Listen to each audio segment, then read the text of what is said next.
Hello everyone, स्वागत करता हूं आप सभी का नेक्स्ट टॉपर की इस बोर्ड एक्सप्रेस सीरीज में, जहां पर और एक खूंखार चैप्टर पढ़ने जा रहे हैं जिसका नाम है मूविंग चार्जेस एंड मैग्नेटिज्म। तकरीबन 7 मार्क्स में ये चैप्टर पूछा जाता है। 2024 की बात की जाए तो 1 मार्क्स का एक क्वेश्चन, 2 मार्क्स का एक क्वेश्चन, 3 मार्क्स के 2 क्वेश्चन पूछे गए। 2023 में 1 मार्क्स के 3, 2 मार्क्स के 3, 3 मार्क्स के 2 और 5 मार्क्स के 2। एक ही पेपर में इतने सारे क्वेश्चन नहीं है। ये सारे सेट्स, जो जितने भी सेट्स है उसके से एवरेज क्वेश्चन का नंबर निकाला गया है। ये बात ध्यान में रखना। कुछ अप्रोक्सीमेटली डाटा दे रखा है, अप्रोक्सीमेटली नहीं, खूंखार डाटा दे रखा है, पूरा डाटा दे रखा है 2020 का भी, कि इस चैप्टर में से इतने क्वेश्चन पूछे गए थे।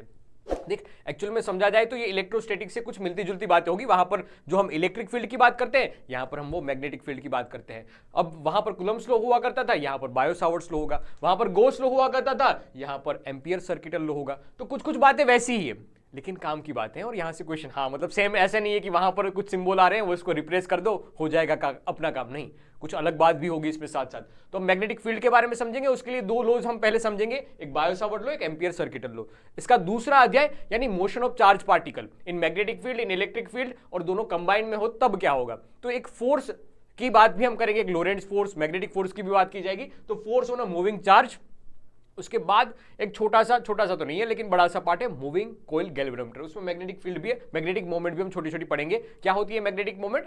वहां पर कुछ इलेक्ट्रिक डाइपोल हुआ करते थे, इलेक्ट्रिक डाइपोल मोमेंट, यहां पर मैग्नेटिक मोमेंट होती है। ठीक है, बढ़िया बात सर। अब देख, शुरुआत होने जा रही है बायो-सावर्ट लॉ से। तो हमारे पास एक करंट कैरिंग वायर है, हमारे पास एक करंट कैरिंग वायर है, उसकी वजह से हमें किसी r डिस्टेंस पे, थीटा एंगल पे कोई p पॉइंट है, उसके लिए हमें मैग्नेटिक फील्ड निकालनी है। उसके बारे में बता रहा है ये बायो-सावर्ट लॉ। हालांकि एक बहुत छोटे एलिमेंट के लिए, मैग्नेटिक फील्ड के लिए सजेशन देता है बायो-सावर्ट लॉ। तो ऐसा कहा गया है कि एक वायर है जिसमें dl लेंथ का हमने सेक्शन काट लिया है, उससे p r डिस्टेंस पे, थीटा एंगल पे एक p पॉइंट है, वहां पर हमें मैग्नेटिक फील्ड निकालनी है। तो बायो-सावर्ट साहब ने ये बताया कि ये जो फील्ड प्रोड्यूस होगी वो बहुत छोटी होगी, इसलिए हमने db लिखा। db प्रोपोर्शनल टू द, इसमें से जो करंट बह रहा होगा वो I, dB proportional to the इसकी length dl, dB proportional to the 1/r square, ये डिस्टेंस का स्क्वायर। देख, इनवर्स लॉ का पालन करते हैं, कुछ कुछ कूलम्ब्स लॉ जैसी बात है। और एंगल पे भी ये प्रोपोर्शनल है, तो dB proportional to the sin theta. Theta देखना किसके बीच का है। तो इन सभी को कंबाइन कर दिया। एक्चुअल में ऐसा बोला जाता है कि डेरिवेशन लिखो, डेरिवेशन नहीं है यार, ये छोटी छोटी 4 बातें ही तो हमने लिखी, उसको कंबाइन कर दिया तो हमें पता चला dB is proportional to the ideal sin theta upon करके r स्क्वायर। यार ये 4 चीजों को मिक्स कर दिया, इसको डेरिवेशन थोड़ी कहते हैं, लेकिन ठीक है, लिखना ऐसे ही है, लिखना ऐसे ही, थोड़े शब्दों में भी लिखना है। काम की बातें मैंने आपको लिख दी है, लेकिन छोटे छोटे शब्दों में आपको ऐसा भी लिखना है, वी नो दैट, भले ही आपको कुछ ना पता हो, लेकिन लिखना जरूरी है बोर्ड एग्जामिनेशन के लिए। ठीक, अब हमने सीखा ये कि सर प्रोपोर्शनलिटी की साइन हटानी है तो एक कांस्टेंट लगाना पड़ेगा। वहां पर कांस्टेंट के कुछ 1/4 पाई एप्सिलॉन नोट करके आया करता था, यहां पर आएगा म्यू नोट अपॉन 4 पाई, जिस म्यू नोट को कहा जाता है absolute permittivity of a free space. In a free space value होती है 4 पाई इंटू करके 10⁻⁷ टेस्ला इंटू करके मीटर अपॉन करके लिखा जाएगा एम्पियर। इसका एमएलटी वाला फॉर्म भी पूछा जाता है कई बार एमसीक्यूज में, याद रखना एमएलटी वाला फॉर्म कैसे लिखा जाता है ये तुम्हें निकालना है, और कमेंट बॉक्स में भी लिखना है कि इसका एमएलटी फॉर्म क्या लिखा जाएगा, एमएलटी वाला फॉर्म क्या लिखा जाएगा, एमसीक्यूज में पूछा जा सकता है। अब देख, इसका वेक्टर फॉर्म अगर लिखना बैठे तो आइडियल क्रॉस करके आर लिखा जाता है। एक आर हमने इंट्रोड्यूस किया है तो नीचे डिनोमिनेटर में भी एक आर बढ़ जाएगा, इसलिए आर का क्यूब लिखा गया है। ये फॉर्म भी कई बार एमसीक्यू में सीधा पूछ लिया जाता है। अब बात आती है वेक्टर क्वांटिटी है ना मैग्नेटिक फील्ड, तो उसकी डायरेक्शन कैसे लिखेंगे। अगर तुम्हारे पास करंट कैरिंग वायर है, उसकी डायरेक्शन में अंगूठा रखो, करंट जिस डायरेक्शन में बह रहा है उसकी डायरेक्शन में अंगूठा रखो। अंगूठा ऐसे रख दिया, ठीक है, करंट ऊपर की डायरेक्शन में जा रहा है, ऐसा हम मान के चल रहे। देख, अंगूठा मैंने ऐसे रखा तो राइट साइड में क्या दिख रहा है, इस वाली साइड पे, ये मेरी राइट हुई ना, आपकी पता नहीं लेफ्ट है राइट है, लेकिन सर बाहर निकल, ये उंगलियां कर्ल करने पे हमें बाहर निकलती डायरेक्शन मिली है, तो मैग्नेटिक फील्ड की डायरेक्शन यहां पर बाहर निकलेगी। फिर देख, करंट इसी डायरेक्शन में, अब ऐसे कर्ल होगा ना दूसरी साइड, इस साइड की बात करूं तो यहां पर मैग्नेटिक फील्ड अंदर घुसती हुई, इसलिए क्रॉस साइन लिखी गई है। क्रॉस मतलब अंदर घुसता हुआ, डॉट मतलब बाहर निकलता हुआ। इस चैप्टर के लिए बहुत बार लिखा जाएगा, डॉट मतलब बाहर निकलता हुआ, क्रॉस मतलब अंदर घुसता हुआ। देख, ये अंदर घुसता हुआ, राइट हैंड लेना है, पेन नीचे रख के राइट हैंड लेना है, अगर तुम राइट हैंडी हो तो। ठीक है सर, बढ़िया बात, ठीक है, ये डायरेक्शन हमें समझ में आई। अब इसके बेसिस पे छोटी छोटी बातें हैं हमें प्रूव करनी है कि एक हमारे पास एक सर्कुलर रिंग है, इस रिंग से कुछ x डिस्टेंस पे, ये सर्कुलर रिंग है, इसमें करंट बह रहा है, और इससे कुछ x डिस्टेंस पे कोई पॉइंट x है या कोई पॉइंट p है, वहां पर हमें मैग्नेटिक फील्ड निकालनी है। क्या निकालनी है? वहां पर हमें मैग्नेटिक फील्ड निकालनी है। ठीक है, बढ़िया बात सर। इस रिंग की रेडियस क्या है? इस रिंग की रेडियस हमें r जितनी दे रखी है। अब कहानी वही की वही है। देख, हमने एक एलिमेंट काट लिया, हमने एक एलिमेंट काट लिया यहां से, ये हमने एलिमेंट काट लिया डीएल लेंथ का। अब वही वाला formula dB is equal to mu naught upon 4 pi I DL cross R upon करके आर क्यूब। अब एक आर को तुम देख यहां पर एंगल कितना बनेगा, एंगल तो हमें पता नहीं है, लेकिन मैं ऐसे कल करूंगा ना, डीएल क्रॉस आर करना पड़ेगा। तो डीएल ऐसा है, डीएल कौन सी डायरेक्शन में, जिस डायरेक्शन में करंट बह रहा होगा उसकी डायरेक्शन, करंट ऐसा बन रहा है तो ये आईडीएल की डायरेक्शन हो जाएगी, आईडीएल और क्रॉस करके यार, आईडीएल क्रॉस करके यार। तो आईडीएल इस डायरेक्शन में, आर नीचे की डायरेक्शन में, तो ऐसे कुछ टेढ़ा टाइप का मिलेगा, ऐसे कुछ टेढ़ा टाइप का मिलेगा अंगूठा ऐसे करने पे, आईडीएल क्रॉस करके आर, आईडीएल क्रॉस करके आर, ऐसे है आईडीएल क्रॉस करके आर, तो ऐसे कुछ टेढ़ा टाइप का मिलेगा। देख डीबी की डायरेक्शन क्या होगी, कुछ ऐसे टेढ़ी टाइप की होगी, बात तो सही है। तो ये कुछ ऐसे टेढ़ी टाइप की होगी। अब एक एलिमेंट मैंने यहां पर लिया था, दूसरा एलिमेंट मैंने यहां पर ले लिया, तो ये डीबी वाली डायरेक्शन कुछ ऐसी भी मिली, दो डीबी मिले, हाँ ऐसे बहुत सारे डीबी मिलेंगे, लेकिन हम दो की बात कर रहे हैं, इस वजह से कुछ कुछ कंपोनेंट कैंसिल आउट हो जाएंगे। क्या कंपोनेंट हो जाएंगे कैंसिल आउट, देखते हैं। सर ये हमने थीटा बोला था, तो डीबी का साइन थीटा वाला कंपोनेंट यहां से ऐड हो जाएगा, और कोस थीटा वाला कंपोनेंट है वो आपस में कट पीट लेगा। कैसे, देख ये डीबी कोस थीटा, डीबी का कोस वाला कंपोनेंट, ये डीबी का कोस वाला कंपोनेंट आपस में ही मर गए, आपस में मर गए, साइन थीटा वाले ऐड हो गए। तो अगर dB sine theta plus dB sine theta 2 sine theta अगर तुम सोच रहे हो तो गलत है, क्योंकि हमारे पास तो पूरी रिंग है ना। अगर पूरी रिंग का तुम्हें इंटीग्रेशन करोगे तो तुम्हें डीबी साइन थीटा का इंटीग्रेशन करना है। अगर 2 डीबी साइन थीटा तुम लिख रहे हो तो तुम्हें आधी रिंग का इंटीग्रेशन करना है, आधी का करोगे तो ये नीचे वाला पार्ट ऑटोमेटिकली आ जाएगा। तो अगर तुम्हें पूरी रिंग को इंटीग्रेशन करना है, पूरी रिंग का अगर इंटीग्रेशन करोगे तो डीबी साइन थीटा लेके आगे चलना है। तो हमने क्या लिखा सर कि इस डीबी साइन थीटा का इंटीग्रेशन करना है पूरी रिंग के लिए। डीबी तो हमने लिखना अभी सीख लिया था, म्यू 0 आईडीएल अपन करके 4 पाई आर स्क्वायर, और साइन थीटा की वैल्यू देख यहां से कितनी बनेगी, कैपिटल आर बाई आर, जहां कैपिटल आर क्या है, रेडियस है, छोटा वाला आर क्या है, ये डिस्टेंस है। आर की वैल्यू सिंप्लीफाई कर दे, आर एक्चुअल में क्या हो जाएगा सर, ये हाइपोटेनियस हो जाएगा, आर प्लस करके X, R square plus X square, उसकी पावर 3/2 हो जाएगी। कैसे 3/2 हो जाएगी, देख सिंपल बात है, ये आर स्क्वायर ये आर 3 बार हो गया, और आर की वैल्यू कितनी थी, कैपिटल में आर स्क्वायर प्लस करके एक्स स्क्वायर, ये आर स्क्वायर की वैल्यू थी, ठीक है। इसका रूट निकल जाएगा, इसलिए पावर में 3/2 आ जाएगा। बचा क्या, एक छोटा सा पार्ट डीएल। उस डीएल मतलब क्या हुआ, इस रिंग की पूरी पेरिफेरी, रिंग की पूरी पेरिफेरी। तो इंटीग्रेशन में 0 से लेकर 2 पाई आर तक की बात आएगी, और सिंप्लीफाई करने पे हमें एक शानदार जानदार जिंदाबाद वाला इक्वेशन बनता है, जिसको लिखा जाएगा mu naught R square, mu naught I R square upon करके 2r square plus X square, जहां पर x ये परपेंडिकुलर डिस्टेंस है और 3/2 उसकी पावर है। अब डायरेक्शन कैसे निकाली जाएगी रिंग के लिए, तो जिस डायरेक्शन में करंट बह रहा है ना, इस लूप में जिस डायरेक्शन में करंट बह रहा है, एग्जांपल के रूप में ऐसा है, करंट ऐसे बह रहा है, ठीक है, और एक्स डिस्टेंस ऐसे है, तो ऐसे कर्ल कर बाहर जाती हुई, ऐसे ऐसे ऐसे कर्ल कर, यहां पर भी ऐसे कर्ल कर, यहां पर डीबी इस डायरेक्शन में। क्या तुम मेरी बात समझ पा रहे हो, तो अगर वायर दे रखा है तो अंगूठा उसी की डायरेक्शन में कर्ल करने पे हमें डीबी की डायरेक्शन मिलेगी, और अगर लूप दे रखा है तो उसी की उस रिंग उस करंट की डायरेक्शन में तुम उंगलियां घुमाओगे, तुम्हें अंगूठा डायरेक्शन दे देगा किसकी, मैग्नेटिक फील्ड की। बढ़िया बात सर, ये किसके लिए निकाली हमने, रिंग के लिए परपेंडिकुलर डिस्टेंस एक्स पे, रिंग के लिए परपेंडिकुलर डिस्टेंस एक्स पे, रिंग के लिए परपेंडिकुलर डिस्टेंस एक्स पे। अब रिंग के एग्जैक्ट सेंटर पे निकालनी हो तो सर अगर मैं x की वैल्यू 0 कर दूं तो इसका मीनिंग तो वही निकल के आ जाएगा। अगर x की वैल्यू मैं 0 लिख दूं तो सर कोई परपेंडिकुलर डिस्टेंस है ही नहीं, परपेंडिकुलर डिस्टेंस नहीं तो मतलब सेंटर की तो बात हो गई, ये सेंटर की तो बात हो गई। तो सर सिंप्लीफाई करने पे तुम्हें एक शानदार जानदार जिंदाबाद वाला इक्वेशन अगेन मिलता है, म्यू नॉट आई अपॉन करके 2r, mu naught I upon करके 2r। ये न्यूमेरिकल में भी पूछा जा सकता है, एमसीक्यूज भी यहां से बन सकते हैं, साथ साथ मैंने लिखा है, देख इंपॉर्टेंट वाला पार्ट यहां से जनरेट हुआ है, डेरिवेशन भी इसका पूछा जा सकता है। बायो सावर्ट लॉ उसकी एप्लीकेशन में आएगा। अब कहानी आगे बढ़ती है और हम समझते हैं ये एमसीक्यू के लिए काम की बात है कि भाई magnetic field at centre of एक पूरी आर्क दे रखी है। क्या दे रखी है, आर्क दे रखी है। आर्क में करंट कुछ ऐसे बह रहा है, आर्क में करंट कुछ ऐसे बह रहा है। अब इसके लिए सेंटर पे मैग्नेटिक फील्ड कैसे लिखी जाएगी, तो सीधा फॉर्मूला याद रख ले। अगर तुम थीटा रेडियन में ले रहे हो तो ये वाला फॉर्मूला, और डिग्री में अगर थीटा लेके तुम चल रहे हो तो ये वाला फॉर्मूला, डिवाइड बाय 360 लिखा जाएगा। तो mu naught I upon 2r वही पूरे के पूरे सर्कल के लिए, लेकिन कोई एक सेक्शन काट लिया तुमने थीटा एंगल वाला तो अपन करके 2 पाई लिखा जाएगा। अगर डिग्री में ले रहे हो तो 360 वाला लिखा जाएगा। डायरेक्शन कैसे निकाली जाती है, ऐसे सट, उसकी डायरेक्शन में उंगलियां घुमाओ, ये अंदर घुसता हुआ, ये भाइयों बहनों अंदर घुसता हुई डायरेक्शन में तुम्हें मैग्नेटिक फील्ड मिलेगी। क्या तुम्हें ये बातें समझ में आ रही है कि नहीं आ रही है? अब तक तो कोई डिफिकल्ट बात नहीं आई थी, आ ही रही होगी। कमेंट बॉक्स में लिखते जाना, वहां से हमें पता चलता है कि मैं सही जा रहा हूं कि नहीं। सही तो मैं जा ही रहा हूं, लेकिन तुम्हें समझ में आ रहा है कि नहीं समझ में आ रहा है। हो सकता है तुम्हें थोड़ा स्पीडी लगे तो तुम बताते रहना कमेंट बॉक्स में। ठीक, आगे बढ़ूं मैं। अब बात आएगी एम्पियर साहब की। पहला लो बायो सावर्ट लो, उसकी एप्लीकेशन में डेरिवेशन एक दे रखा है, वो पूछा जा सकता है। अब एम्पियर सर्किटल लो, इन्होंने ऐसा बताया कुछ कुछ बात आएगी गोस लो जैसी, कुछ कुछ बात वहां जैसी आएगी, लेकिन समझ अभी के लिए तो समझ क्या है सर। उन्होंने ऐसा बताया कि B.dl उसका पूरा का पूरा इंटीग्रेशन, मतलब कि ऐसे वायर निकल रहे हैं ना, ये कुछ वायर नीचे गया, ये कुछ वायर ऊपर नीचे करंट कैरिंग वायर है, बहुत सारे करंट कैरिंग वायर है अपने पास। अब बहुत सारे करंट कैरिंग वायर में से उन्होंने बताया कि तुम एक ऐसा लूप पसंद कर लो, एक ऐसा लूप पसंद कर लो, इसको एम्पियर सर्किटल लूप कहा जाता है। उसके ऊपर तुम इंटीग्रेशन करो B.dl का इंटीग्रेशन करो, तो तुम्हें रिजल्टेंट मिलेगा म्यू नॉट इन करके आई एनक्लोज्ड। हालांकि एनक्लोज नहीं लिखना चाहिए, ठीक है, मतलब कि उसमें से पास होने वाले करंट है, ये आई इन लिख लेता हूं, ठीक है, बहुत छोटे अक्षरों में आई इन लिख लिया।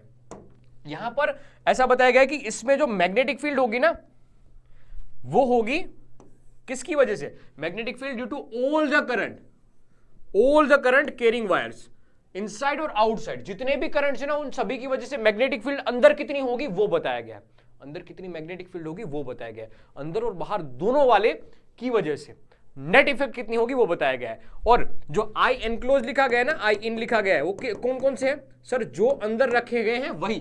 देख, मतलब मान लिया कि ये ऊपर है, ये ऊपर है तो ऊपर वाले को पॉजिटिव मान के चले, बाकी दोनों नीचे है तो हम उसको नेगेटिव मान के चले हैं, ठीक है। तो I1 माइनस करके I2 माइनस करके I3, आई इन में जो अंदर है वही लिखने हैं, आउटसाइड वाले नहीं। लेकिन मैग्नेटिक फील्ड है ना, वो याद रखना सभी की वजह से मिल रही है, अंदर वाले और बाहर वाले की वजह से। एमसीक्यू में एक पूछा जा सकता है। देख, हर पार्ट को लेकर चल रहा है, एमसीक्यू भी साथ साथ होंगे, न्यूमेरिकल्स भी होंगे और थियरी भी होगी, ठीक है।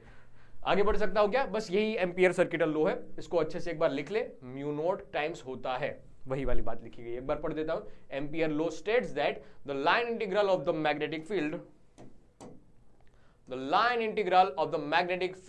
around the closed loop equals to mu naught times algebraic sum of the current passing through the loop। बहुत छोटी सी बात है, बस इक्वेशन याद रहेगी तो तुम अपने हिसाब से लिख सकते हो, लेकिन इसमें कोई हार्ड एंड फास्ट बात नहीं है। क्या आगे बढ़ाया जा सकता है? अब इसके बेसिस पे भी एक डेरिवेशन है। एक सॉलिड सिलेंडर है अपने पास, उसमें हमें मैग्नेटिक फील्ड निकालनी है। एक्चुअल में सॉलिड सिलेंडर ने बोलना ज्यादा सही नहीं रहता है, अपने लिए ऐसा समझ कि करंट कैरिंग वायर है। क्या है अपने पास? एक करंट कैरिंग वायर है, ऐसा करंट कैरिंग वायर है, मान लिया ये करंट कैरिंग वायर आई है। अब यहां पर हमें है ना फील्ड निकालनी है, मतलब अंदर भी फील्ड निकालनी है और बाहर भी फील्ड निकालनी है। ये करंट आई जा रहा है अंदर की ओर, यहां पर अंदर आर डिस्टेंस पे फील्ड कितनी होगी और ये बाहर वाले डिस्टेंस आर पे फील्ड कितनी होगी, ये हमें निकालना है। इस पॉइंट पे भी निकालना है और अंदर वाले एक पॉइंट पे भी निकालना है। तो हम इनसाइड और आउटसाइड हर पॉइंट के लिए फील्ड निकालना चाहते हैं by using the ampere circuital law. अब पहले करंट डेंसिटी लिखना सीख ले, हम थोड़ा जूम वर्जन पे देख रहे हैं इसको। तो मान लिया इसकी पूरी की पूरी रेडियस है वो आर है, इसकी कंप्लीट रेडियस है आर है, इसकी कंप्लीट रेडियस आर है, तो लिखा जाएगा current density. Sir current density मतलब current by area, current density याद रखना लिखा जाता है sir I by pi r square, J लिखा गया I by pi r square, uniform है, बढ़िया बात। अब अंदर के लिए, अंदर वाले सेक्शन के लिए पहले अपन बात करते हैं। अंदर वाले सेक्शन के लिए एम्पियर लूप पसंद करो, एम्पियर लूप, ये हमने पसंद कर लिया एम्पियर लूप, जिसकी रेडियस है आर, जिसकी रेडियस है आर। इसके अंदर इनसाइड वाला करंट कितना होगा वो सोच, इनसाइड वाला करंट कितना होगा वो सोच। तो इन्होंने लिखना सिखाया भाई कि इनसाइड लिखा जाएगा आई इनसाइड, इस वाले सेक्शन के लिए करंट डेंसिटी जे इंटू करके इस वाले सेक्शन का एरिया मतलब पाई आर स्क्वायर, इस वाले सेक्शन का एरिया यानी pi r square, pi r square लिख लिया। अब जो बायो एम्पियर सर्किटल लॉ था वो लिख लिया, सिंप्लीफाई किया, डीएल इंटीग्रेशन करोगे 2 पाई आर एल और मैग्नेटिक फील्ड की इक्वेशन मिल गई mu naught J R by 2। एक एग्जांपल में ये दे रखा है एनसीईआरटी के, हाँ देख, म्यू नॉट जे यानी करंट डेंसिटी, आर यानी जिस डिस्टेंस पे इनसाइड वाले डिस्टेंस पे पूछा गया है वो डिवाइड बाई 2। आउटसाइड वाला फॉर्मूला भी उतना ही फेमस है, इससे सीधे सीधे न्यूमेरिकल भी बनते हैं और यूज भी किया जाता है। आउटसाइड में आर डिस्टेंस पे, ग्रीन ग्रीन वाला है वो आउटसाइड वाले के लिए है, रेड वाला मतलब इन के लिए बात की है, इनसाइड वाले के लिए बात की है, और आउटसाइड के लिए मैंने ग्रीन कलर का यूज किया। देख कंफ्यूजन मत क्रिएट करना, आर बड़ा है, छोटा आर बड़ा है कैपिटल आर से, ठीक है। अब इसके अंदर का तो पूरा आई इनसाइड कितना होगा, ये एम्पियर सर्किटल लूप है, ये लिखा जाएगा पूरा का पूरा आई इनसाइड सर जितना भी बह रहा होगा वो पूरा का पूरा, इस लूप के अंदर तो पूरा जो भी करंट बह रहा होगा वो पूरा आ जाएगा ना। हाँ, तो लिखना सीखा म्यू नॉट आई, डीएल का इंटीग्रेशन करोगे 2 पाई आर, तो एक और फॉर्मूला निकल के मिल गया हमें म्यू नॉट आई अपॉन करके 2 पाई आर। बहुत काम का फॉर्मूला है कि करंट कैरिंग वायर है उसके लिए आउटसाइड पे फील्ड कितनी मिलेगी, म्यू नॉट आई अपॉन करके 2 पाई आर। लूप के लिए क्या मिल रही थी, mu naught I upon 2 R, R radius थी, यहां पर आर डिस्टेंस है, परपेंडिकुलर डिस्टेंस है। और डायरेक्शन कैसे मिलेगी, सर अंगूठा रखो उस वायर की डायरेक्शन में और निकाल दो। एक छोटा सा एमसीक्यू कर लेते हैं इसके बेस, एक छोटा सा एमसीक्यू पहले एक छोटा सा पार्ट। ऐसा एमसीक्यू में एक बार पूछा गया था, एमसीक्यू में एक बार पूछा गया था कि भाई कौन सा वाला ग्राफ सॉलिड सिलेंडर के लिए सही है, जब करंट कैरिंग वायर हमें दे रखा और उसके इनसाइड और आउटसाइड फील्ड निकालने का ग्राफ हमें बताना हो, बी वर्सेस आर का ग्राफ हमें बताना हो। तो इनसाइड में देख प्रोपोर्शनल टू द आर है, इनसाइड में देख प्रोपोर्शनल टू द आर है। तो इनसाइड सर एक लिमिट तक बढ़ेगी बढ़ेगी बढ़ेगी बढ़ेगी बढ़ेगी बढ़ेगी, वहां पर मैक्सिमम मिलेगी, उसके बाद म्यू नॉट अपॉन करके 2 पाई आर वाला फॉर्मूला लगेगा। तो जैसे जैसे हम डिस्टेंस से दूर चले जाएंगे, इस वायर से दूर जाते जाएंगे, वैसे वैसे ये घटती जाएगी। तो इस फॉर्मूले के हिसाब से ये घटती जाएगी। ये आउटसाइड के लिए कहानी थी, ये आउटसाइड के लिए कहानी थी। अब देख मेजर में न्यूमेरिकल जो बनते हैं ना वो आउटसाइड वाले केस के लिए बनते हैं, मेजर हमारे वाले जो ज्यादातर न्यूमेरिकल बनते हैं वो आउटसाइड वाले के लिए बनते हैं। एक छोटा सा क्वेश्चन बेस्ड ऑन डायरेक्शन की, डायरेक्शन के लिए, क्योंकि डायरेक्शन निकालने में अगर कंफ्यूजन आ सकता है, वरना सिचुएशन तो समझ में आई है कि ये फॉर्म लिखा जाएगा म्यू नॉट आई अपॉन करके 2 पाई आर, लेकिन डायरेक्शन कैसे निकालेंगे कभी कभी कंफ्यूजन आ सकता है। तो एक क्वेश्चन पूछा गया था ऐसा फेमस कि 2 वायर हमें दे रखे, एक I1 ऐसे बह रहा है, I2 ऐसे बह रहा है, ठीक है बढ़िया बात सर, ऐसे करंट बह रहा है। तो हमें ऐसा बताना है कि जिसके लिए ऐसी रीजन बतानी है, इस 4 में से कौन सी ऐसी रीजन है जिसके लिए वर्टिकली अपवर्ड डायरेक्शन में स्ट्रॉन्गेस्ट मैग्नेटिक फील्ड है। तो हम देख, हमारा मीनिंग ये नहीं है कि हम ये क्वेश्चन सोल्व करें, नहीं अभी के लिए नहीं, अभी हम ये चाहते हैं कि डायरेक्शन कैसे फाइंड करें हर एक रीजन के लिए, हर एक रीजन के लिए डायरेक्शन कैसे फाइंड की जाती है। ठीक है, देख मैं है ना इस रेड वाले पहले वाले के लिए रेड सिंबल का यूज करता हूं और दूसरे वाले के लिए ग्रीन सिंबल का यूज करता हूं। ये कुछ इस डायरेक्शन में देख, रेड वाले की वजह से पहले सेक्शन में कैसे होगी समझना, रेड वाला ऐसा है ना, ये ऐसे अंगूठा ऐसे इस डायरेक्शन में ये कर्ल किया, सर इस सेक्शन में बाहर निकलता हुआ, इस सेक्शन में बाहर निकलता हुआ और ऐसे कर्ल करने पे नीचे आ रहे हैं ना वापस, तो ये अंदर घुसता हुआ, ये अंदर घुसता हुआ, बढ़िया बात।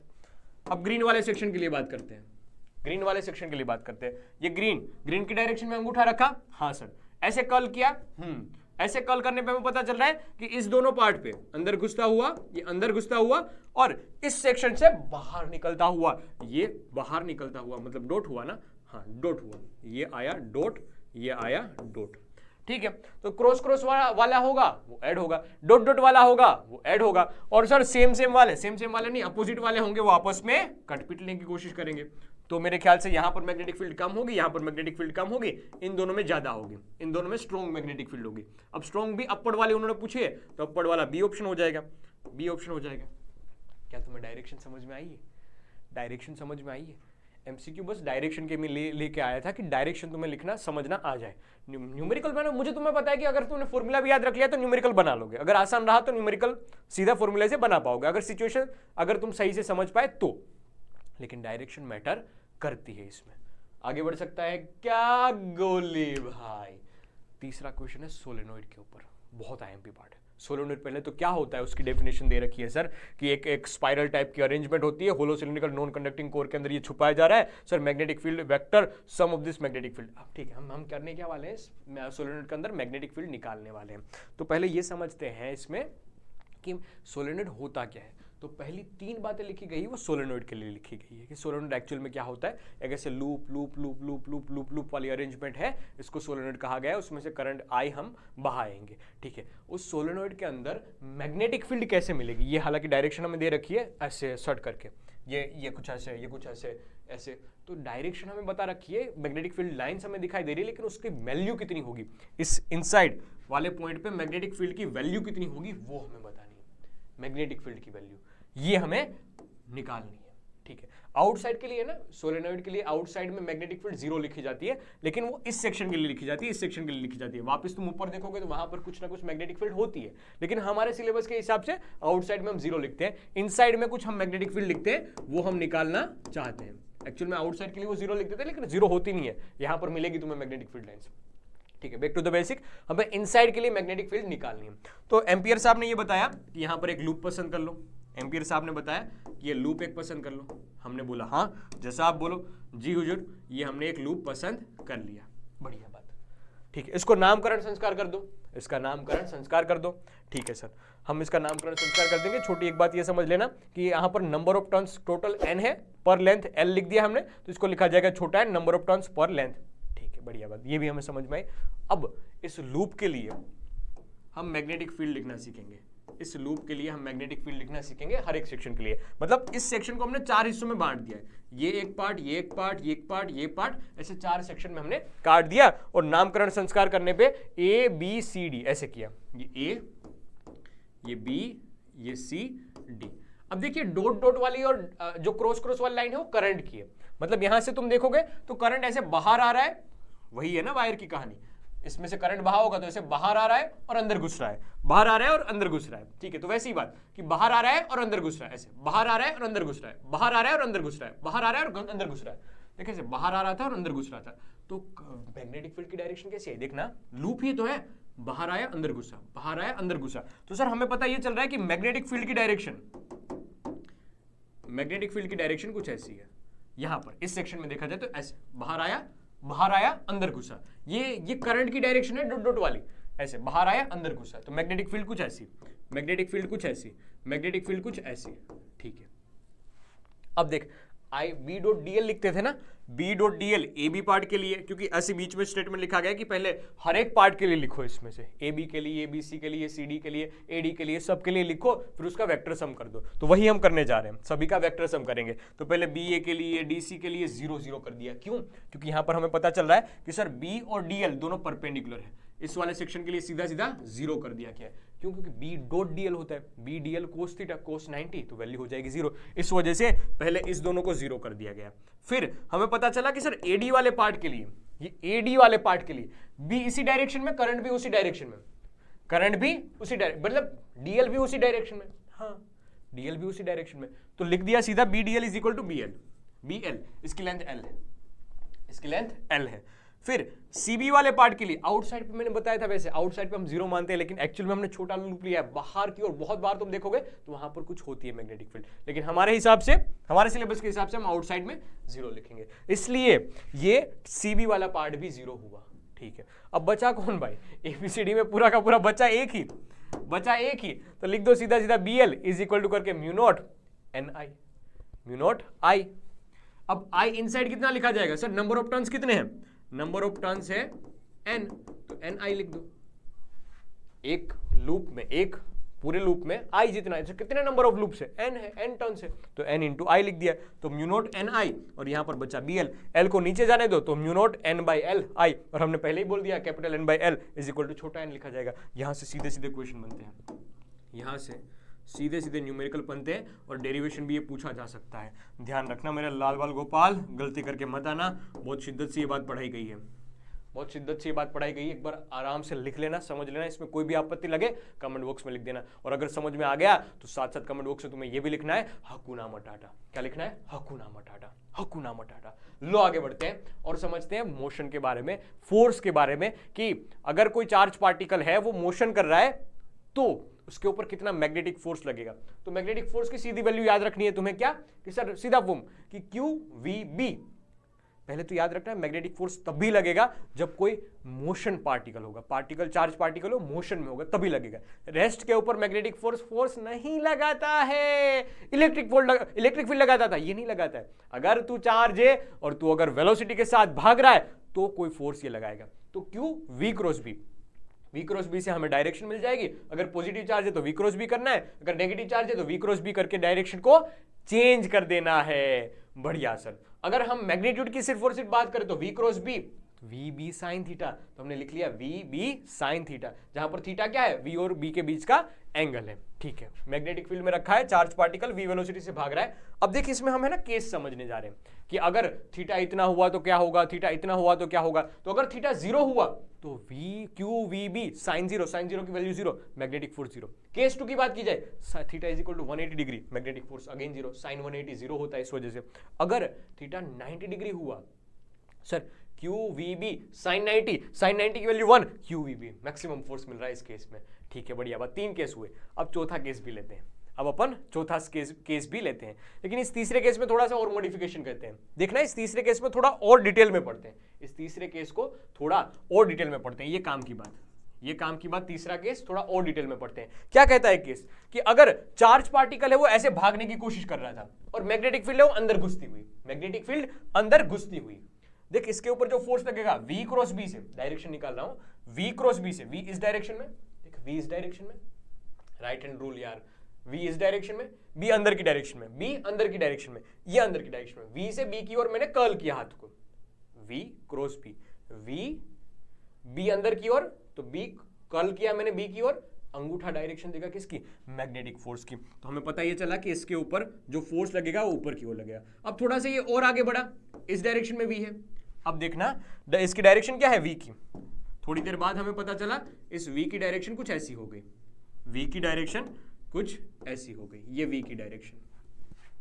देखना V ऊपर की डायरेक्शन में, हाँ, क्रॉस B अंदर की डायरेक्शन में, V क्रॉस B।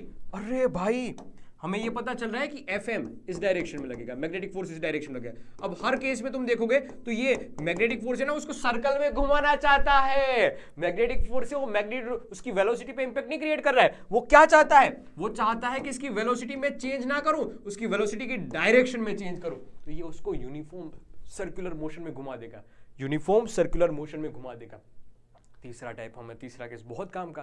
अब यूनिफॉर्म सर्कुलर मोशन में घुमा रहा है तो कहीं ना कहीं कोई ऐसा फोर्स होगा जो रोल प्ले कर रहा होगा सेंट्रीफ्यूगल फोर्स का या सेंट्रीपिटल फोर्स का। अगर तुम फ्रेम में बैठे हो तो सेंट्रीफ्यूगल बोलना चाहिए, अगर तुम बाहर से देख रहे हो तो सेंट्रीपिटल बोलना चाहिए। तो sir magnetic force is playing a role of a centripetal force, so mv²r is equal to QVB। वहां से एक फॉर्मूला बन के निकल रहा है, क्या रेडियस का फॉर्मूला बन रहा है mv/qb, mv/qb। mv क्या हो जाएगा, मोमेंटम हो जाएगा। और अगर तुम्हें ये रिश्ता पता है कि p²/2m इज इक्वल टू होती है काइनेटिक एनर्जी, तो Pe की वैल्यू हो जाएगी कितनी, P की वैल्यू हो जाएगी 2mke, 2mke लिख दिया हमने अंडर रूट में। बढ़िया सर, तो दो इक्वेशन यहां से मिल रही है, एक ही इक्वेशन बेसिकली है, लेकिन अगर कहीं काइनेटिक एनर्जी की बात की जाए तो ये सीधे सीधे एमसीक्यू के लिए यूज किया जा सकता है, ये सीधे सीधे एमसीक्यूज के लिए यूज किया जा सकता है। इस वजह से याद रखना नहीं है यार, जितने फॉर्मूले याद रखोगे उतना कंफ्यूजन होगा। एक फॉर्मूला याद रखो, लेकिन उसके बेसिस पे तुम्हें डिराइव करना आना चाहिए कि हाँ इस कहानी के लिए, इस सिचुएशन के लिए मैं ये इसको ऐसे मॉडिफाई कर सकता हूं। बढ़िया बात, बढ़िया बात। mb/qb। अब एक बार रेडियस पता चल गई और तुम्हें पता चल गया कि यूनिफॉर्म सर्कुलर मोशन हो रहा है, तो क्या तुम्हें ऐसा नहीं लग रहा है कि यूनिफॉर्म सर्कुलर मोशन का जितना भी पार्ट था वो पूरा रिपीट होगा? जैसे कि उसकी फ्रीक्वेंसी कैसे लिखी जाएगी, उसका टाइम पीरियड कैसे लिखा जाएगा, सारी बातें रिपीट हो सकती है। देख वही बात, time period 2πr/v, 2πr/v simplify किया, ये इक्वेशन याद रखनी है क्या? नहीं, जब जरूरत पड़े तब डिराइव कर लेना। फ्रीक्वेंसी लिखी जाएगी 1/टाइम पीरियड, याद रखनी है क्या? नहीं, जब जरूरत पड़े तब डिराइव कर लेना। जब एंगुलर स्पीड की बात की जाए, सर v/r लिखा जाता है ना, v is equal to omega, इस वजह से omega is equal to v/r, तो याद रखनी है क्या? नहीं यार, तुम चाहो तो मतलब ये स्टेटमेंट याद रख लेना, तुम्हें डेरिवेशन से पता चल रहा है कि ये इंडिपेंडेंट ऑफ स्पीड होता है, लेकिन फिर भी मैं बता रहा हूं कि जब जरूरत पड़े तब डिराइव कर लेना। ये स्टेटमेंट बस इसलिए क्योंकि तुम अगर सीधा एमसीक्यू यहां से पूछा गया कि भाई ये डिपेंड करती है स्पीड पे, तो तुम्हें समझ में आई बात। ठीक है, याद रखना मैग्नेटिक फील्ड उसकी वेलोसिटी का मैग्नीट्यूड चेंज नहीं करता है, उस वेलोसिटी का डायरेक्शन चेंज करता है, उस चार्ज पार्टिकल का पाथ चेंज करता है, उसकी मैग्नीट्यूड के साथ कोई छेड़खानी नहीं करता है मैग्नेटिक फोर्स। ये बातें दिमाग में बैठा के रखना। ठीक है, अब कहानी आगे बढ़ती है, और अगर थीटा 90 डिग्री भी ना हुआ, 0 डिग्री भी ना हुआ, 180 डिग्री भी ना हुआ, किसी एंगल पे हो गया, किसी रैंडम एंगल पे हो गया, तब क्या होगा? वो केस दे रखा है, केस नंबर 4 होगा मेरे ख्याल से, केस नंबर 4 होगा। ठीक है, इस केस में सर हमें यह पता चलेगा कि दो कंपोनेंट में इसको बांट दो, फिर इसको दो कंपोनेंट में बांट दो, इसकी वेलोसिटी को दो कंपोनेंट में हमने बांट दिया। एक v sin थीटा लिखा जाएगा जो परपेंडिकुलर होगा, और एक v cos थीटा लिख दिया जो पैरेलल वाला कंपोनेंट होगा। और जो हमारे लिए यूनिफॉर्म सर्कुलर मोशन करवा रहा था वो परपेंडिकुलर वाला कंपोनेंट होगा, वो परपेंडिकुलर वाला कंपोनेंट होगा। उस रेडियस के लिए जो कंपोनेंट लिखा जाता है वो परपेंडिकुलर वाला लिखा जाता है, और जो पैरेलल वाला कंपोनेंट है वो इसको आगे बढ़ाने की कोशिश करेगा। वो ऐसे सर्कुलर मोशन में किसने घुमाया? परपेंडिकुलर वाले कंपोनेंट ने, और पैरेलल वाला कंपोनेंट है वो उसको आगे चलाने की कोशिश करेगा। तो सर ये यूनिफॉर्म सर्कुलर मोशन भी हो रहा है, ट्रांसलेशन मोशन भी हो रहा है, इसलिए इस पाथ को ऐसे स्पाइरल टाइप का कुछ पाथ मिलेगा, उसको हेलिकल पाथ भी बोला जाता है। इस दो यूनिफॉर्म सर्कुलर मोशन के बीच का ये जो दो सर्कुलर मोशन बन रहे हैं ना, उनके बीच की जो डिस्टेंस को पिच कहा जाता है, वो पिच भी अपन लिख सकते हैं। Pitch is equal to parallel velocity. किसकी वजह से हो रहा है ये? पैरेलल वेलोसिटी की वजह से। ये एक सर्कल कंप्लीट करने में कितना टाइम लगा होगा? टाइम पीरियड टी जितना। अब क्या था फॉर्मूला, वो याद रख लेना वहां से, वो याद भी डिराइव किया जा सकता है, लेकिन याद रखना वो सारे फॉर्मूले में जो वेलोसिटी थी वो कौन सी वाली थी? परपेंडिकुलर वाली थी। तो इस v को v परपेंडिकुलर से रिप्लेस कर दो तो कोई दिक्कत नहीं है, तब कोई दिक्कत नहीं है, सीधे सीधे यहां से फॉर्मूले बन जाएंगे। बस सिंप्लीफाई करना है आपको। क्या ये बातें समझ में आ रही है? बहुत आसान सी बातें हैं, लेकिन बहुत समझदारी वाली बातें हैं, बहुत समझदारी वाली बातें हैं। लो भाइयों बहनों, आगे बढ़ा जाता है। अब मैग्नेटिक फील्ड के साथ इलेक्ट्रिक फील्ड भी इंट्रोड्यूस किया जाता है कि अगर कोई चार्ज पार्टिकल v वेलोसिटी से भाग रहा है तो उसके ऊपर q v क्रॉस b जितना फोर्स, मैग्नेटिक फोर्स तो लगता ही था, लेकिन अगर इलेक्ट्रिक फील्ड भी मौजूद है तो यहां पर क्यू ई जितना इलेक्ट्रिक फोर्स भी लगेगा। अब हमें समझने वाली बात यह है कि हमने कहीं ना कहीं ये बातें पढ़ी हुई कि सर ये वाला फोर्स है वो डिपेंड करता है फ्रेम ऑफ रेफरेंस पे, depends on frame of reference, depend on frame of reference. MCQs में ये पूछा जा सकता है, ये भी depends on frame of reference, frame of reference. लेकिन हम इन दोनों का सम करके जो लोरेंट्स फोर्स लिखते हैं, बहुत सिंपल से मतलब कैलकुलेशन की गई है इसके, क्यू ई और क्यू वी क्रॉस बी, ई को अंदर ले लिया, क्यू को बाहर निकाल दिया। अब जो ये लोरेंट्स फोर्स मिलता है वो फ्रेम ऑफ रेफरेंस पे डिपेंड नहीं करता है। एमसीक्यूज में ऐसा क्वेश्चन भी पूछा जा सकता है और पूरा क्वेश्चन 2 मार्क्स 3 मार्क्स में भी ये पूछा जा सकता है। लोरेंट्स फोर्स क्या होता है? मैग्नेटिक फोर्स और इलेक्ट्रिक फोर्स का सम करके जो इक्वेशन मिलेगी वो तुम्हें लिखनी है, वो तुम्हें लिखनी है। अब इसको अलग से याद रखने की जरूरत नहीं है यार, मैं कभी सजेस्ट नहीं करता हूं तुम्हें, दोनों का सम कर देना। तुम्हें ये इक्वेशन याद है, ये इक्वेशन याद है, जब जरूरत पड़े तब सब कर देना, बढ़िया बात, ठीक है। अब इसका एक स्पेशल केस लेते हैं कि अगर इलेक्ट्रिक फील्ड कहीं ऊपर की डायरेक्शन में या नीचे की डायरेक्शन में है, मैग्नेटिक फील्ड उससे परपेंडिकुलर है और वेलोसिटी है ना वो उससे भी परपेंडिकुलर है, दोनों से परपेंडिकुलर है। क्या क्या क्या क्या? इलेक्ट्रिक फील्ड ऐसे कुछ, मैग्नेटिक फील्ड उससे परपेंडिकुलर अंदर घुसती हुई डायरेक्शन में, और वेलोसिटी उन दोनों से परपेंडिकुलर। गजब का केस बन जाएगा और स्पेशल केस बन जाएगा। इसको वेलोसिटी सिलेक्टर के नाम से जाना जाता है, बहुत स्पेशल केस है, पूछा भी जाता है बहुत बार। तो देख, अगर मैग्नेटिक फील्ड है वो अंदर बाहर निकलती हुई है, मैग्नेटिक फील्ड बाहर निकलती हुई, इलेक्ट्रिक फील्ड है वो ऐसे ऊपर अपर डायरेक्शन में, और वेलोसिटी इसकी आगे की डायरेक्शन में, इसकी वेलोसिटी आगे की डायरेक्शन में, ये इसकी वेलोसिटी आगे की डायरेक्शन में। पहले अपन देखते हैं, चार्ज पार्टिकल पॉजिटिव है, हाँ, इसके ऊपर इलेक्ट्रिक फील्ड की डायरेक्शन में फोर्स लगेगा। आपने बोला हाँ, ऊपर की डायरेक्शन में कितना फोर्स लगेगा? क्यू ई जितना फोर्स लगेगा, ऊपर की डायरेक्शन में क्यू ई जितना फोर्स लगेगा, क्यू ई जितना फोर्स लगेगा। अब भाई क्यू वी क्रॉस बी के according, Q V cross B, V cross करके बी, नीचे की ओर क्यू वी बी वाला फोर्स लगेगा, नीचे की ओर भाइयों बहनों एक फोर्स लग रहा है, क्यू वी बी वाला फोर्स लग रहा है। तो देख, मैग्नेटिक फोर्स नीचे की ओर, इलेक्ट्रिक फोर्स ऊपर की ओर, क्या एक दूसरे को कैंसिल आउट कर सकते हैं? हाँ जी हाँ, ये कैंसिल आउट कर सकते हैं। अगर कैंसिल आउट कर दिया, अगर इन्होंने कैंसिल आउट कर दिया तो पार्टिकल वो एज इट इज चला जाएगा, पार्टिकल एज इट इज चला गया। अगर ई वाला ज्यादा हुआ, ई वाला फोर्स ज्यादा हुआ, मैग्नेटिक फोर्स नहीं इलेक्ट्रिक फोर्स ज्यादा हुआ, तो ये पार्टिकल ऊपर की तरफ डेविएट करेगा। देख, ऊपर की ओर डेविएट करने की बात बताई गई है। और अगर ये मैग्नेटिक फील्ड ज्यादा हुई, स्ट्रॉन्ग हुई, और ये वाला फोर्स बढ़ गया, क्यू वी बी वाला फोर्स बढ़ गया, हालांकि एक्चुअली ये मैग्नेटिक फील्ड पे डिपेंड नहीं करता, वेलोसिटी पे भी डिपेंड करता है, लेकिन किसी कारणवश ये क्यू वी बी वाला फोर्स बढ़ गया तो ये ऊपर वाले को मात देके नीचे की ओर डेविएट हो जाएगा। तो 3 केस तुम्हें समझ में आने चाहिए, और स्पेशल केस ये था, स्पेशल केस ये था जो पूछा जा सकता है। तीनों पॉसिबिलिटीज तुम्हारे सामने रख दी है, देख ले एक बार अच्छे से। इसमें कोई भी आपत्ति तुम्हें लगे तो मुझे पूछ, इसमें कोई भी आपत्ति तुम्हें लगे तो मुझे पूछ। और अब हम एक और डेरिवेशन की ओर आगे बढ़ेंगे, लेकिन पहले तुम देख लो इसको अच्छे से, पहले तुम देख लो इसको अच्छे से। तो अब तक की बातें थी वो बायो-सावर्ट लॉ, मैग्नेटिक फील्ड निकालने के लिए एम्पियर सर्किट लॉ, वो 2 लॉ यूज किया जाता था, उसके बेसिस पे कुछ डेरिवेशन देखे थे। अब ये मोशन ऑफ चार्ज पार्टिकल की बात हो रही है, फोर्स कितना कितना कितना लगेगा, उसकी वजह से पाथ में क्या डेविएशन आएगा वो समझ रहे हैं। अब हमारे पास एक करंट कैरिंग वायर है, समझना इस बात को, हमारे पास एक करंट कैरिंग वायर है, उसकी वजह से कितना फोर्स प्रोड्यूस होगा कोई चार्ज पार्टिकल के ऊपर, वह हम लिखने जा रहे हैं। ठीक है सर।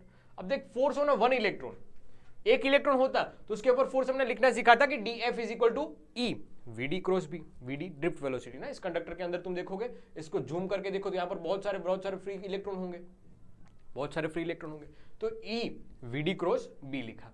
अब हमने थोड़ा सा बात की कि भाई ये तो एक इलेक्ट्रॉन की बात की ना, इसमें तो बहुत सारे इलेक्ट्रॉन होंगे, इसमें तो बहुत सारे इलेक्ट्रॉन होंगे। बहुत सारे इलेक्ट्रॉन कितने होंगे सर? इसका जूम आउट वर्जन निकालो, इसका जूम आउट वर्जन निकालो तो ये डीएल लेंथ का है और इसका एरिया ए है। तो सर नंबर ऑफ, एक में अगर एन है तो पूरे वॉल्यूम में एन ए डीएल जितना हो सकता है, एन ए डीएल जितना, ये वॉल्यूम लिख दिया ना हमने, वॉल्यूम से मल्टीप्लाई कर दिया, एन ए डीएल जितने इलेक्ट्रॉन्स हो सकते हैं। ठीक है सर, अब ई को बाहर निकाला, ये पूरा का पूरा फॉर्मूला बन गया। देख आई इज इक्वल, तुम याद रखते थे ना, I is equal to N E A V D, I is equal to N E A V D, ये याद रखा करते थे। देख वो फॉर्मूला बन गया यहाँ पर, और आई की इक्वेशन लिखी गई है, D F is equal to I D L cross B, I D L cross B. Integration कर लो, अगर बी यूनिफॉर्म है तो डी एल का सीधा सीधा एल बन जाएगा, और ये फॉर्मूला पूछा जाता है कि F is equal to I L cross B का यूज कैसे किया जाएगा, डिराइव कैसे किया जाएगा। तो अगर करंट कैरिंग वायर है, कितना फोर्स प्रोड्यूस करेगा, कितना फोर्स लगाएगा, I L cross B. Direction कैसे निकाली जाएगी, एल क्रॉस बी से।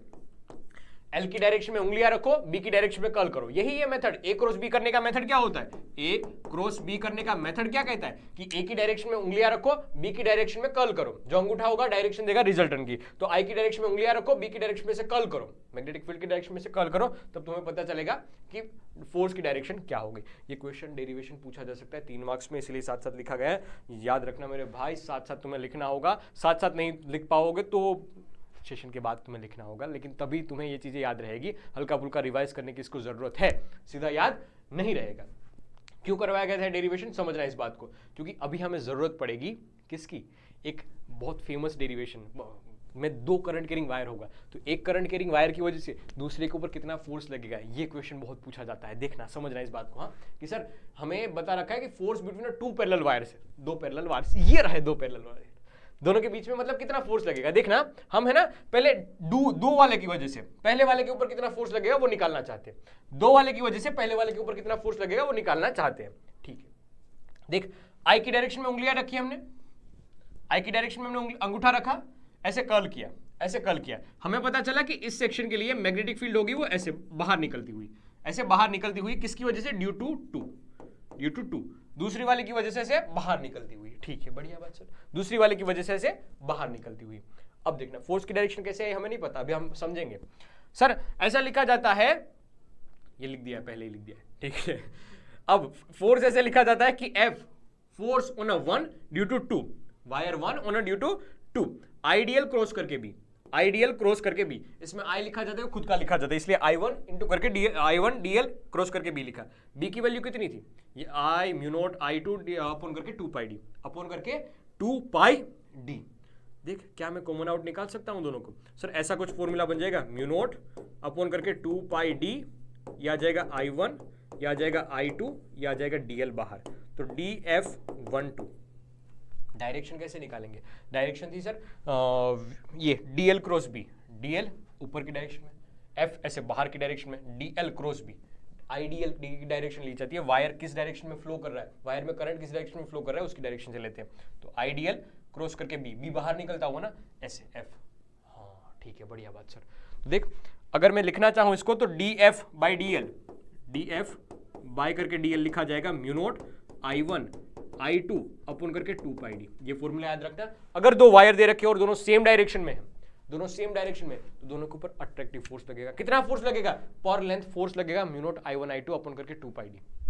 अगर दोनों अपोजिट डायरेक्शन में, ये डेरिवेशन भी पूछा जाता है, सीधा सीधा न्यूमेरिकल बेस पे पूछे जाते हैं कि सर अगर दोनों अपोजिट डायरेक्शन में तो रिपल्सिव फोर्स लगेगा ऐसे अपोजिट डायरेक्शन में। फॉर्मूला क्या लिखा जाएगा, फोर्स पर लेंथ लिखा जाएगा mu naught I1 I2 upon करके 2 पाई डी। यहाँ से न्यूमेरिकल बनने की संभावनाएं हैं, इस स्लाइड को भूलना मत, डेरिवेशन भी याद रखना है और फॉर्मूला भी याद रखना है, सीधा फॉर्मूला याद रखना है, सिचुएशन के साथ याद रखना है, सिचुएशन के साथ, ठीक है।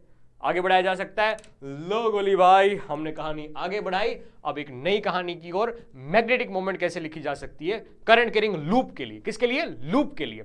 वहां पर इलेक्ट्रिक डाइपोल होती थी, वैसी कुछ डाइपोल मोमेंट है यहाँ पर मैग्नेटिक के फॉर्म में है। तो सीधा सीधा अगर कोई करंट कैरिंग वायर है, अगर कोई करंट कैरिंग वायर है, उसका हमने लूप बना दिया, क्लोज लूप बना दिया, तो लिखा जाएगा, ये देख क्लोज लूप। इसके लिए मैग्नेटिक फील्ड की डायरेक्शन में रिप्रेजेंट कर दिए, लेकिन उसी की डायरेक्शन में, उस करंट की डायरेक्शन में से हाथ कर्ल करोगे ना, जो एरिया वेक्टर की डायरेक्शन मिलेगी, वही उसी की डायरेक्शन में तुम्हें मैग्नेटिक मोमेंट मिलेगी। अब मैग्नेटिक मोमेंट का मैग्नीट्यूड कितना होता है लूप के लिए, तो लिखा जाता है I into A, I into करके ये, भूलना मत, मैग्नेटिक मोमेंट I इंटू करके ए लिखा जाएगा करंट कैरिंग लूप के लिए। डायरेक्शन कैसे निकाली जाएगी, ऐसे उसकी डायरेक्शन में, करंट की डायरेक्शन में से हाथ घुमाओ सर, एरिया वेक्टर जो डायरेक्शन देगा वही तुम्हारे लिए मैग्नेटिक मोमेंट की डायरेक्शन होगी। अब अगर करंट अपोजिट डायरेक्शन में घूम रहा होगा तो उस डायरेक्शन में से कर्ल करना तो तुम्हें नीचे मिलेगा। अगर n टर्न्स दे रखे तो m इज इक्वल टू लिखा जाएगा ni इंटू करके a। n टर्न्स दे रखे तब की बात है, अगर n टर्न्स दे रखे ऐसे करंट कैरिंग लूप कैसे n टर्न्स दे रखे तब की बात है। ये मैग्नेटिक मोमेंट का बहुत छोटा सा फॉर्मूला, छोटे छोटे क्वेश्चन यहाँ से पूछे गए हैं और पूछे भी जा सकते हैं। अब इस चैप्टर का बहुत खास और बहुत प्रचलित, हालांकि उससे न्यूमेरिकल बहुत कम बनते हैं लेकिन थियोरेटिकल क्वेश्चन मतलब एनालिसिस तुम करो तो बहुत सारे क्वेश्चन पूछे गए हैं। तो कॉन्सेप्ट क्या कहता है इसमें कि सर हमें नेट फोर्स और नेट टॉर्क निकालना है कि अगर कोई करंट कैरिंग लूप दे रखा है यूनिफॉर्म मैग्नेटिक फील्ड में तब। तो देख एनालिसिस करोगे और समझोगे इसमें तो डायरेक्शन निकालने पे तुम्हें पता चल रहा है कि IAB इस तरफ, IAB अपोजिट डायरेक्शन में, सेम साइड पे अपोजिट डायरेक्शन में ये फोर्स लगेगा। ये साइड आपस में सेम मैग्नीट्यूड का लेकिन अपोजिट डायरेक्शन मिलेगा। तो सर ये फोर्स आपस में कट पिट लेंगे। अब दूसरी बात IBB वही वाला IBL वाला फॉर्म ये आपस में ही मार देंगे एक दूसरे को। तो अगर यूनिफॉर्म मैग्नेटिक फील्ड दे रखी है, याद रखना इस बात को, यूनिफॉर्म मैग्नेटिक फील्ड दे रखी है और पूरा लूप रखा गया है उस पे, तो नेट फोर्स लिखा जाएगा 0, नेट फोर्स 0 लिखा जाएगा, लेकिन नेट टॉर्क 0 नहीं लिखा जाएगा। नेट टॉर्क 0 नहीं होगा, ये जरूरी नहीं है, नेट फोर्स 0 हो जाएगा। अब कंडीशन ये कहती है, समझने वाली बात ये फोर्स कपल जैसी कुछ बात आएगी कि सर ये ऐसे फोर्स है कि जो इसको ट्रांसलेशन मोशन में नहीं लेकिन रोटेशनल मोशन करने में हेल्प देते हैं।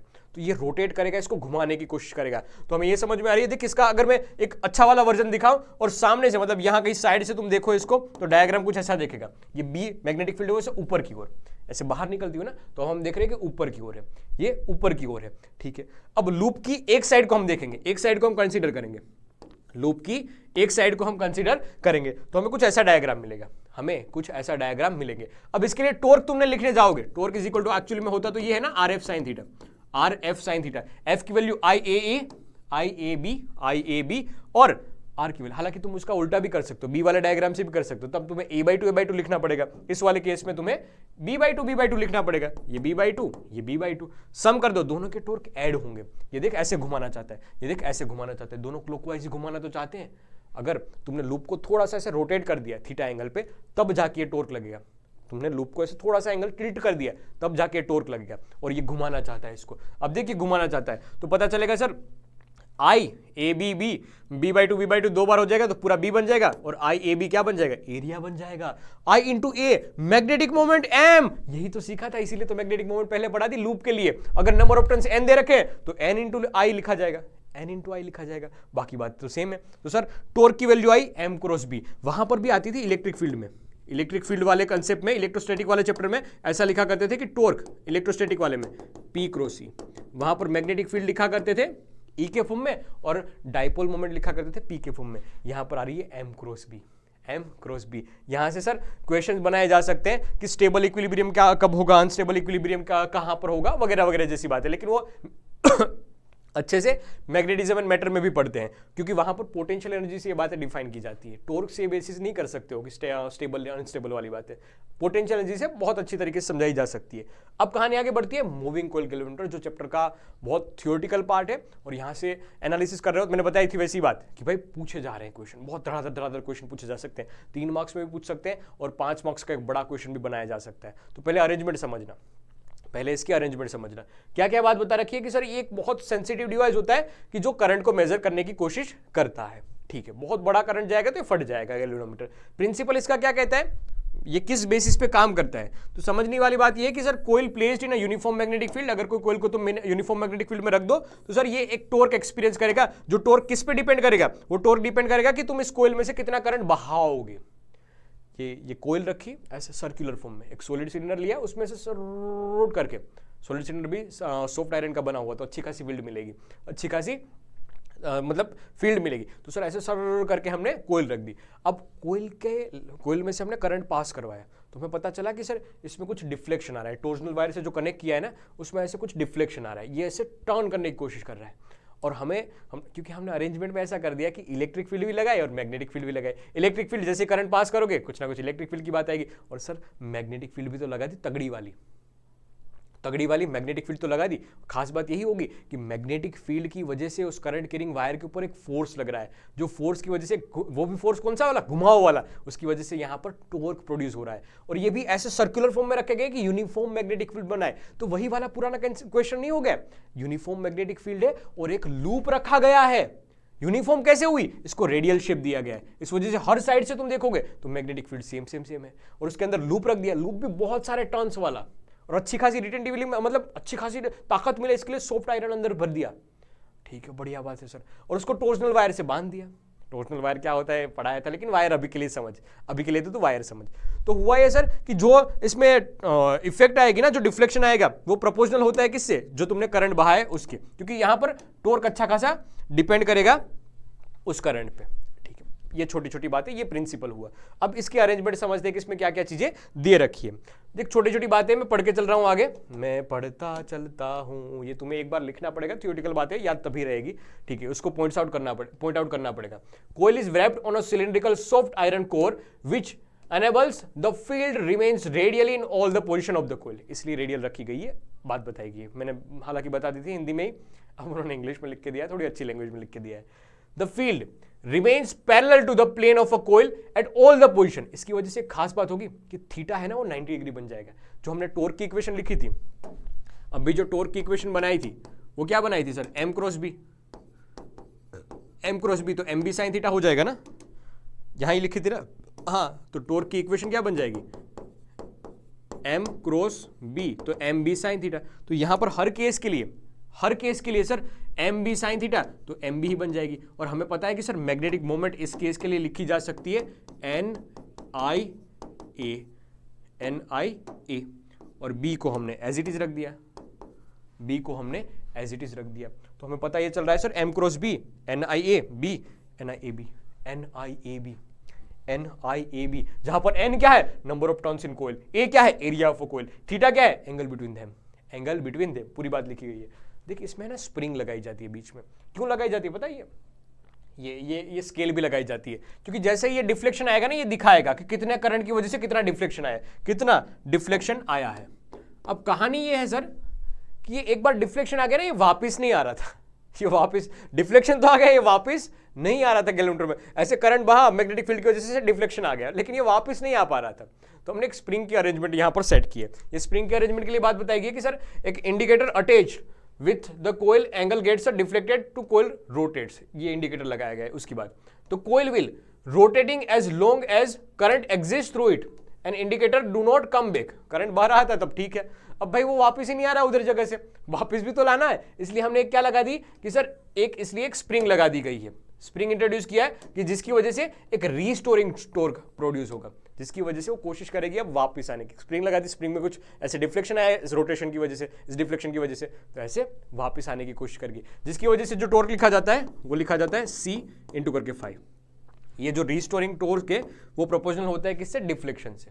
ठीक है, जितना डिफ्लेक्शन उतना अपोजिट डायरेक्शन में वापस जाने की कोशिश करेगा, अपनी मूल अवस्था में आने की कोशिश करेगा। ठीक है सर, और टॉर्क हमने पहले ही लिख लिया था क्या, N I A B sine theta वाली कहानी तो जीरो ही हो रही थी, 0 क्या 1 हो रही थी, लेकिन फिर भी लिख लेते C5। अब हमने लिखना सीखा कि सर आई प्रपोज, हाँ ये तो प्रूव हो गया यार, देख आई प्रोपोर्शनल टू द 5 वाली बात, हालांकि प्रूव नहीं, ये प्रिंसिपल यही था, इसके बेसिस पे तो ये काम कर रहे हैं, अब यहाँ से तो छोटे छोटे टर्म्स निकल के आते हैं, करंट सेंसिटिविटी और वोल्टेज सेंसिटिविटी, 2 मार्क्स में अलग अलग तरीके से पूछे जा सकते हैं। उसमें एमसीक्यू भी छोटे छोटे बन सकते हैं। कैसे समझाता हूँ, देख सर 5/I, 5 क्या है, डिफ्लेक्शन हुआ था वो, C क्या है, कांस्टेंट है। इक्विलिब्रियम वाली सिचुएशन पे दोनों इक्वल होंगे, इसलिए टॉर्क हमने बैलेंस आउट किया, torque restoring is equal to C5 और वो NIAB हमने बैलेंस आउट किया, I प्रोपोर्शनल टू द 5 वाली बात बताई है। ठीक है, अब करंट सेंसिटिविटी की बात आती है कि 5/I लिखो, बाकी सब मिलेगा तुम्हें NAB अपॉन करके C, इसको करंट सेंसिटिविटी बोली जाती है। डेफिनेशन तुम्हें लिखी गई है कि पर डिफ्लेक्शन कितना करंट होगा, या डिफ्लेक्शन पर करंट क्या होगा, सॉरी डिफ्लेक्शन पर करंट क्या होगा, वह बात बताई गई है। अब करंट सेंसिटिविटी कैसे बढ़ाई जाती है, कितना सेंसिटिव है करंट के मामले में, ये बेसिकली बताता है। लिखा जाता है कि अगर नंबर ऑफ टर्न्स बढ़ा दिए करंट सेंसिटिविटी बढ़ जाएगी, नंबर ऑफ मतलब एरिया बढ़ा दिया तब करंट सेंसिटिविटी बढ़ जाएगी। अगर मैग्नेटिक फील्ड स्ट्रॉन्ग कर दी तो ये बढ़ जाएगी, करंट सेंसिटिविटी बढ़ जाएगी। छोटे छोटे एमसीक्यूज पूछे जा सकते हैं, 2 मार्क्स में अलग भी पूछा जा सकता है। बात आएगी वोल्टेज सेंसिटिविटी की, क्या होता है सर, देख पहले ही मैं लिख देता हूं, I is equal to V is equal to IR। तो I is equal to V by R होगा, हाँ V बाय आर होगा। तो 5 बाय करके V बाय आर, आर गया वापस ऊपर, आर गया वापस ऊपर, ये आर क्या है, रेजिस्टेंस है, NAB अपॉन करके C, आर नीचे आएगा तो C इंटू करके आर हो जाएगा, C इंटू करके आर हो जाएगा, ठीक है। 5 बाई वोल्टेज ये लिखा जाएगा NAB अपॉन करके CR, ये पार्ट तो कांस्टेंट है, आर रेजिस्टेंस हो जाएगा। कैसे बढ़ाया जाए, वोल्टेज के मामले में कितना सेंसिटिव है ये, वोल्टेज सेंसिटिव से रिप्रेजेंट किया जाता है। अगर इसमें नंबर ऑफ एरिया बढ़ा दिया लूप का तब वोल्टेज सेंसिटिविटी बढ़ेगी, अगर मैग्नेटिक फील्ड बढ़ा दी तुमने तब तब वोल्टेज सेंसिटिविटी बढ़ेगी। अगर तुमने नंबर ऑफ टर्न्स बढ़ा दिए तो रेजिस्टेंस भी तो बढ़ेगा, तो तुम नहीं बता सकते कि नंबर ऑफ टर्न्स बढ़ाने पे वोल्टेज सेंसिटिविटी बढ़ती है। याद रखना, यहां से क्वेश्चन पूछा जा सकता है। नंबर ऑफ टर्न्स बढ़ाने से तुम बता नहीं सकते कि 5/V है वो बढ़ेगा, ऐसा बता नहीं सकते हो। क्यों? क्योंकि रेजिस्टेंस भी तो बढ़ेगा। ठीक है, एक छोटा एमसीक्यू यहां से बनाया जा सकता है। क्या तुम्हें ये बात समझ में आ रही है? लो, एक लास्ट पार्ट अब बच रहा है कि गैल्वेनोमीटर में से ए मीटर कैसे बनाया जाएगा, गैल्वेनोमीटर में से वोल्ट मीटर कैसे बनाया जाएगा। गैल्वेनोमीटर है अपने पास, हाँ सर गैल्वेनोमीटर है। अब हम एक्चुअल में ए मीटर यूज करने जा रहे हैं, तो क्यों ए मीटर नहीं खरीद लो ना सर, गैल्वेनोमीटर का क्यों यूज करना है। ए मीटर काम क्या करता है सर, करंट मेजर करने का।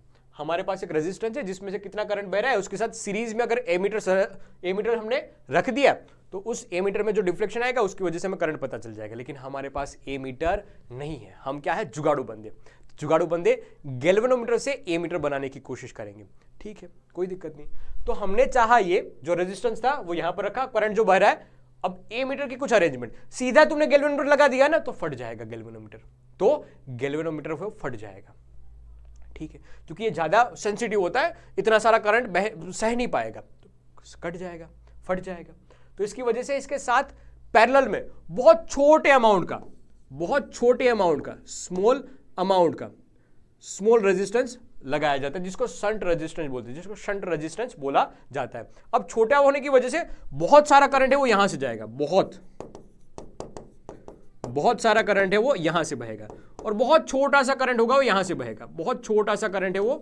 से बहेगा, तो अब फटने का भय है वो खत्म हो जाएगा, फटने का डर है वो खत्म हो जाएगा। देख, बहुत छोटा करंट इसमें जाएगा तब कोई दिक्कत नहीं है। अब समझने वाली बात ये है, सीधा तुम यहां पर आ जाओ कि सर ये पूरी अरेंजमेंट लिखी जाएगी, ए मीटर के इक्वल गैल्वेनोमीटर के साथ ज्वाइंट किया जाएगा एक छोटा सा रेजिस्टेंस जिसको शंट बोला जाता है, तब जाके गैल्वेनोमीटर ए मीटर में कन्वर्ट होता है। अब तुम समझ लो ये बात कि यहां जो पोटेंशियल डिफरेंस होगा गैल्वेनोमीटर के लिए वह, और शंट के लिए जो पोटेंशियल डिफरेंस होगा वो सेम होगा। वीजी लिखा जाएगा IG इंटू करके RG, V is equal to IR, और यहां पर लिखा जाएगा I इंटू करके शंट वाला रेजिस्टेंस। तो वहां से शंट वाले रेजिस्टेंस की इक्वेशन निकाली जा सकती है, यहां से सीधे न्यूमेरिकल बन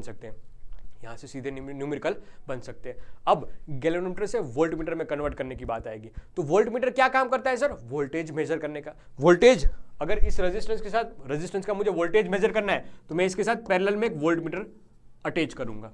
तो पैरेलल में वोल्ट मीटर अटैच किया जाता है, ध्यान रखना भाइयों बहनों, पैरेलल में वोल्ट मीटर अटैच किया जाता है। तो देख, मैंने पैरेलल में एक वोल्ट मीटर यहां पर अटैच कर दिया। अब एक्चुअल में तो हमारे पास वोल्ट मीटर नहीं है, हम क्या चाहते हैं, गैल्वेनोमीटर के यूज से ही हम वोल्ट मीटर बना लें। तो अगर मैंने इसको सीधा पैरेलल में ज्वाइंट कर दिया तब भी खतरा है, गैल्वेनोमीटर को सीधा पैरेलल में ज्वाइंट कर दिया तब भी खतरा है, क्योंकि गैल्वेनोमीटर का रेजिस्टेंस तो उतना बड़ा होगा नहीं। अगर बहुत सारा करंट इसमें से पास हो गया तब दिक्कत है। तो हमने क्या किया, गैल्वेनोमीटर के साथ एक बहुत बड़ा रेजिस्टेंस ज्वाइंट कर दिया, अच्छे खासे मैग्नीट्यूड वाला रेजिस्टेंस ज्वाइंट कर दिया। इसकी वजह से होगा ये कि बहुत कम करंट यहां से फ्लो करेगा, ये IG बहुत छोटा होगा, अगर IG बहुत छोटा होगा तो सर इसका फटने का डर खत्म हो गया, गैल्वेनोमीटर का फटने का डर खत्म हो गया। बढ़िया बात सर, बहुत सारा करंट इसमें से बहेगा, जो कौन सा है, आरडेस।